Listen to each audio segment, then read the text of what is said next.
2 शिक्षक 5 क्लासों को कैसे लेंगे और 60 से अधिक के लिए 3 शिक्षक करेंगे, तो स्वयं इस देश के गरीबों का आर्थिक उन्नयन हो और स्वावलंबन की जिंदगी गुजर बसर कर सके, इस पर सरकार ईमानदार नहीं है। इसलिए इस देश के गरीब, इस देश का जवान हो चाहे किसान हो, इस देश में राजा हो या रंक हो, सबके लिए एक समान शिक्षा करिए। अगर सामाजिक न्याय की स्थापना करनी है तो सामाजिक न्याय की स्थापना के लिए आवश्यक है कि निःशुल्क एवं अनिवार्य शिक्षा के साथ साथ एक समान शिक्षा, एक समान पाठ्यक्रम के रूप में पूरे देश के अंदर ईमानदारी के साथ लागू किया जाना चाहिए। और इसलिए शिक्षा और स्वास्थ्य को मौलिक अधिकार इस देश के प्रत्येक नागरिक के लिए बनाया जाना चाहिए। और सरकार का दायित्व है कि अपनी जीडीपी का कम से कम 10% शिक्षा पर खर्च करे और इतना ही स्वास्थ्य पर खर्च करे जिससे इस देश में स्वस्थ भारत का निर्माण हो सके और सशक्त भारत का निर्माण हो सके। दूसरा, सरकार की शिक्षा को ही आप देखें कि केंद्रीय विद्यालय भी इनके द्वारा स्थापित हुए हैं। लगभग हर जिले में एक एक केंद्रीय विद्यालय है। जवाहर नवोदय विद्यालय अलग से हैं, कस्तूरबा बालिका विद्यालय भी बनाए गए।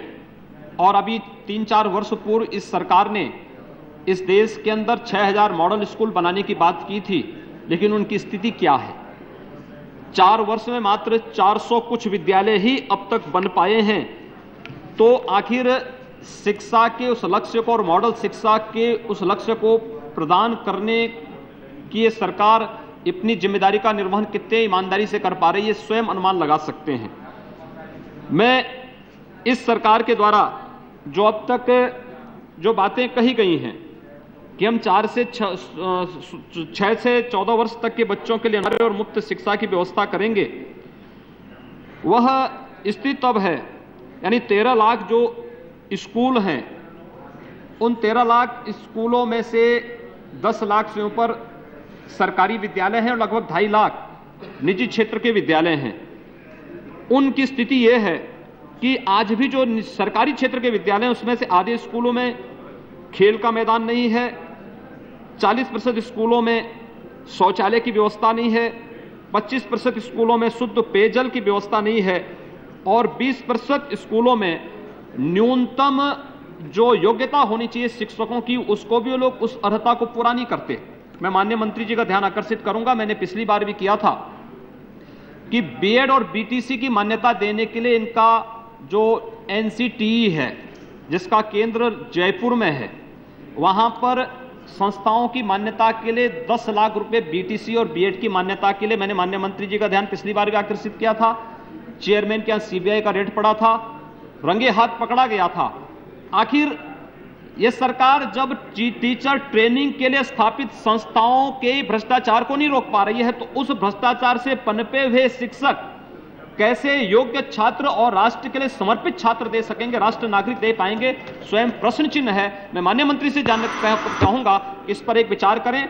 दूसरा, 25% निजी क्षेत्र के विद्यालयों में जो बच्चों को, गरीब बच्चों के लिए अनुसूचित जाति, जनजाति, पिछड़ी जाति और अन्य गरीब बच्चों के लिए जो रिजर्वेशन की व्यवस्था की है वह स्वागत योग्य है, लेकिन मेरी आपत्ति है कि उससे अल्पसंख्यक विद्यालयों को उससे वंचित क्यों किया गया है? आखिर मेरा इस पर केवल एक अनुरोध है कि अल्पसंख्यक और बहुसंख्यक के भेद को देश समाप्त करे। अल्पसंख्यक और बहुसंख्यक के आधार पर इस देश को बांटने की प्रवृत्ति कब तक चलती रहेगी? हम संविधान, अगर राष्ट्र के हित में संविधान में संशोधन की आवश्यकता पड़ती है तो संविधान में संशोधन किया जाना चाहिए, लेकिन मेरा यह कहना है कृपा कर आसन ग्रहण कीजिए। अल्पसंख्यक संस्थाओं में आप अल्पसंख्यक वर्ग के ही बच्चों के लिए, गरीब बच्चों के लिए ही अनिवार्य शिक्षा की व्यवस्था क्यों नहीं कर देते हैं? अनुसूचित जाति, जनजाति और पिछड़ी जाति के बच्चों के लिए भी वहां पर क्यों नहीं शिक्षा की व्यवस्था हो सकती है? अगर इस सरकार के संसाधन का उपयोग करना चाहते हैं, सहयोग की अपेक्षा रखते हैं, तो उनके लिए व्यवस्था दी ही जानी चाहिए। और इसलिए मैं अनुरोध करना चाहूंगा कि अल्पसंख्यक और बहुसंख्यक का भेद समाप्त किया जाना चाहिए। यूएनओ चार्टर का पालन करके 10% की आबादी के जो भी इस देश में निवासी हैं, उनको अल्पसंख्यक के उससे मुक्त करके उनके बहुसंख्यक के साथ उनको जोड़ करके राष्ट्र निर्माण में उनका योगदान लें। धन्यवाद।